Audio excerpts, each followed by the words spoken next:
July 19th, 2018. Welcome to the Third Down Show. I'm your host, T. Wayne the Third. Look like fresh off the press. Melo got traded about an hour ago. Melo got traded to the Atlanta Hawks. He got bought out already. $27.8 million is his. He has got bought out, so that means Carmelo Anthony is officially about to be a free agent. So we're going to see now what's going to happen with the Houston Rockets deal.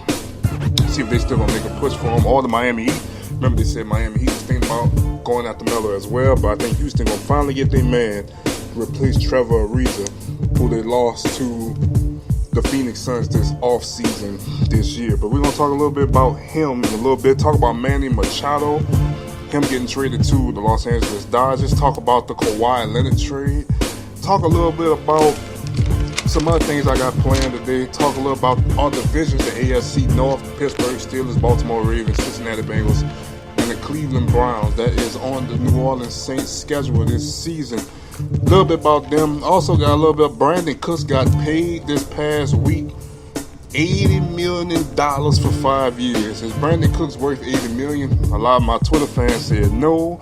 Talk a little bit about them. Talk about some of the biggest busts in NFL history. And since we're getting closer to college football, I'll give you some of the quarterbacks that I had a chance to grow up to watch that was exciting. Talk about who would be the better one, who left the best culture behind to set the tempo for their program today.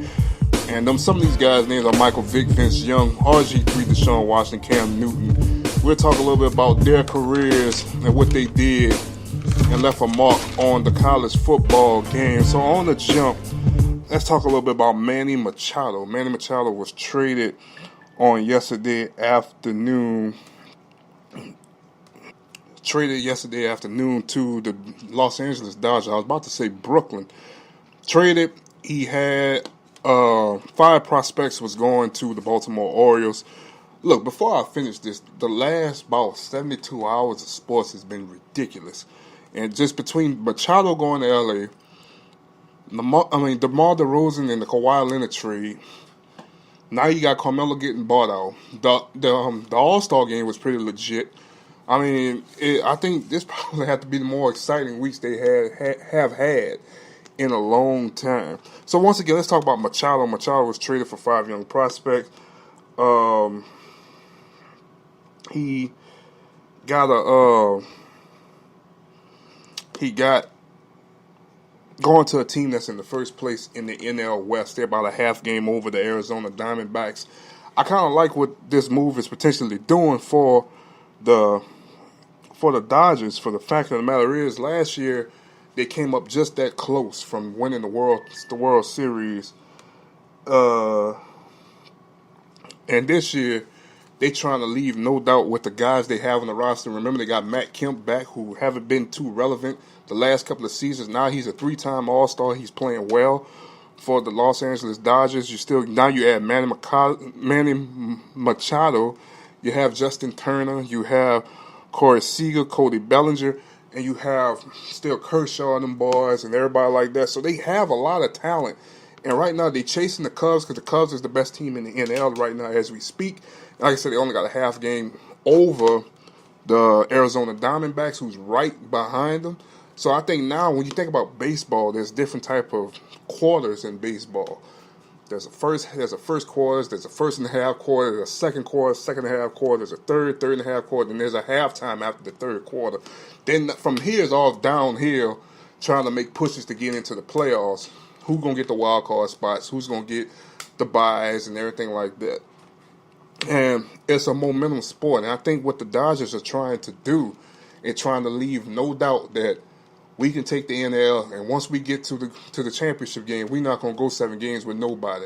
We're going to win the whole thing in less than 7 games for sure, and leave no doubt in anybody's mind that we are the world champions. To a degree, I think the Dodgers could feel like they've been robbed of a championship, even though they wasn't robbed because it was a great series last year. But at the same time, you know, a lot of Dodgers fans probably feel like they had that one in their hand and they lost it. And I think this year they really want to leave no doubt, if they get back to that game, that we are the best team in baseball and we ain't going to let it waste for nothing. And I want to see how many more other teams going to do what the Dodgers has done, go out for some more better name prospects to bring more hitting or pitching to their rosters to make pushes. I like what the most improved teams this year got to be the Braves and the Phillies, and they fighting out right now as we speak. Kind of a great year for baseball right now. Getting to more baseball as it get closer and closer to the playoffs, and kind of start following a little bit more, because now the second half of the year, this is actually not a bad year. I mean, look at the All-Star game was pretty legit. 8-6 in the 10th inning. Alex Bregman takes on the MVP. LSU's on. It's kind of fitting that it came down the last inning. It took the World Series 2.0 and how the Astros was just bombing them. Back-to-back Astros hit home runs to kind of seal the deal. It was 8-5 at the time. I think Jody Votto came in. He hit a home run that made it 8-6, and that would be your final score right there. So it's just kind of interesting to see what's going on with baseball right now. I think we're going to be in tune for a good second half of the baseball season. Now let's move on to DeMar DeRozan and Kawhi Leonard. The trade did go down. DeMar DeRozan did not want to go to the San Antonio Spurs. He wanted to stay with the team. I think he was very content staying where he's at, being mediocre, being the greatest player to play in that franchise, to give him a statue outside the Air Canada Center. I think he was perfectly content where he was at, but I think now that he's thinking about it, to a degree, you're not in a bad place.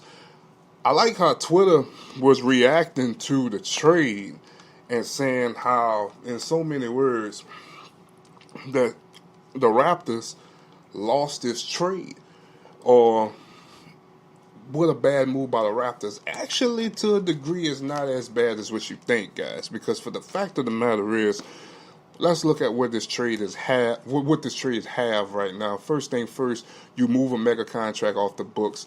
You get that to the Spurs, and I think the Spurs can eventually sell their brand to DeMar DeRozan. I looked back and thought about two-guard history, a true starting all-star two-guard that they have. They never had a true all-star two-guard on their roster. They had Tony Parker, who's an all-star. They had Manu Ginobili, who came off the bench, who played a six-man-a-year type all-star. At the forward position, you had Kawhi Leonard, who was an MVP candidate type player. You always had Tim Duncan. Now you have LaMarcus Aldridge, who's an all-star guy. You had David Robinson. Pop never had an all-star two-guard player on his team. So this be the first time in his legendary career he has somebody as a star talent player, as DeMar DeRozan, playing at the two-guard position. So I kind of like what they got. What they sent Danny Green is going. I forgot the other guy's name. Please excuse me who they got back in return. But all in all, for what they got, the Spurs waited out for the best deal on the table. And even to what you got the Raptors have, because I said this months ago, you have to blow this team up. They have reached the ceiling when it comes down to having a championship. You won 59 games last year, almost won 69 games last season, and you are 2-12 versus LeBron James in the Eastern Conference Finals, Eastern Semifinals, or anything involved with the NBA playoffs in the Eastern Conference. You have not beat LeBron James. Now, you fire your coach. Your coach is now the head coach of the Detroit Pistons, Dwayne Casey. Now, I'm pretty sure Kyle Lowry is probably next, because it makes no sense to hold on to the team who has reached the peak of how high they're going to be. You won 59 games. You was the best team in the Eastern Conference, and you still can't get over and beat LeBron James. You got swept against LeBron James. Swept this season. I thought there was no doubt in my mind. I thought Toronto was going to do it this year. They was going to do it in 6 games. They was going to beat the Cleveland Cavaliers and go on to the Eastern Conference Finals. And them and the Boston Celtics would have fought to go to the NBA Finals. In my personal opinion, I think Boston would have beat them, because Boston gave more of a fight to the Cleveland Cavaliers than what they did at all. So for sure, I think Boston would have won and went on to the finals and played the Golden State Warriors, and possibly lost in 5, and or if a hard-fought Boston win, maybe 6. So I think it's good. I think both sides wins. Like I said, Toronto get that contract off the books.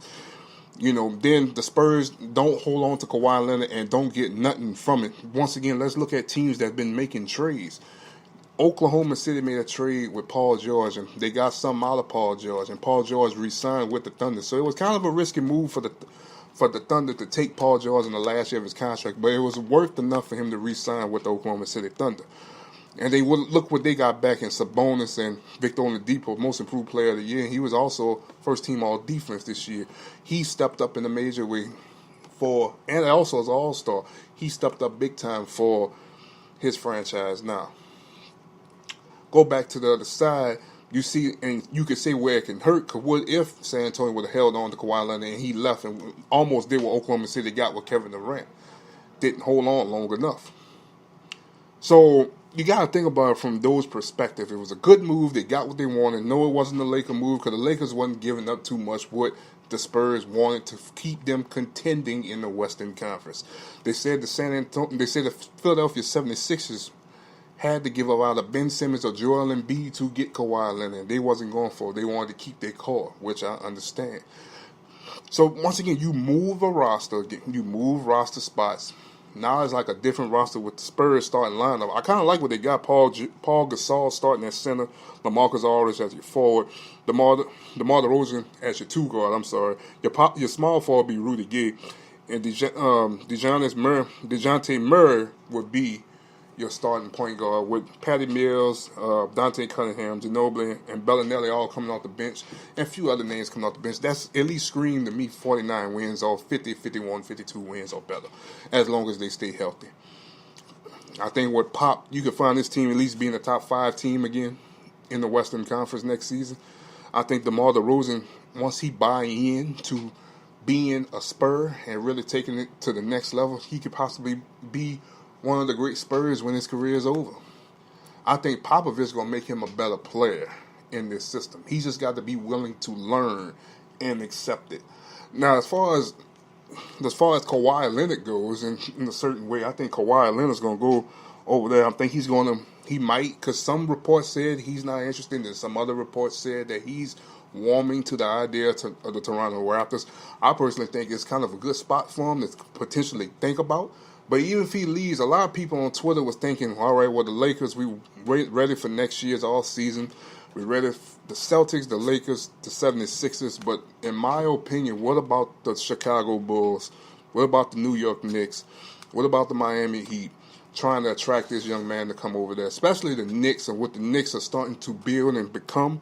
I don't see why that you don't at least consider of going to play out there in Madison Square Garden the following season. You know, the Lakers got LeBron. Do he really want to go play with LeBron? You know what I'm saying? The Boston's starting to have their own little thing going on right now. Do he really want to go play in Boston? I mean, that's not a bad place to play, but they got their own thing going on. They kind of already ahead of the pack. Do they really need somebody else? Philadelphia, they kind of do need a superstar to come push them over the top to make that team a true contender, because Philadelphia, you sign up for Philadelphia, you definitely going to win a championship. I think Philadelphia is guaranteeing the city a championship. The whole city of Philadelphia got to be rocking. The Phillies are back. The Eagles won the world title. The 76ers had a great season. Villanova won the NCAA title. I want to say the Flyers, they was in the playoffs. I believe they was in the playoffs as well. Philadelphia is popping right now. So you could sell that to them for sure. But why not the Knicks? Why not the Bulls? Why not the Miami Heat? See, so many people ready to go see Philly, Boston, and LA back on top. But we forgetting about the Knicks, the Bulls, and the Heat. They can make an offer as well. And I think the Knicks come to me, if I was Kawhi, I think the Knicks are probably the best spot for me to really shine and play with young talent and continue to get better and have a chance to fight for a world title out there in the Eastern Conference. To win the Eastern Conference and go to the NBA Finals, I think that's a high possibility that can happen if he goes out to the New York Knicks.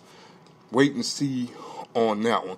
One thing I did look up for the San Antonio Spurs, when they played in the playoffs, LaMarcus Aldridge, who got criticized a lot of times, sometimes not playing aggressively, he averaged 23.6 points against the Warriors in the playoffs this past season. And at one point in time, that's all they had, you know. And I forgot what game it was, but he really carried he carried the Spurs on his back, and he was just looking for a sidekick to help him. And DeMar DeRozan, his last series he played as a Raptor, he averaged you might as well say 17 points in the series. And I think you would have had them 23 and them 17 points. I think they would have worked out just okay. I'm really waiting to see what DeMar DeRozan and LaMarcus Aldridge going to do together, because I think you can play off of each other.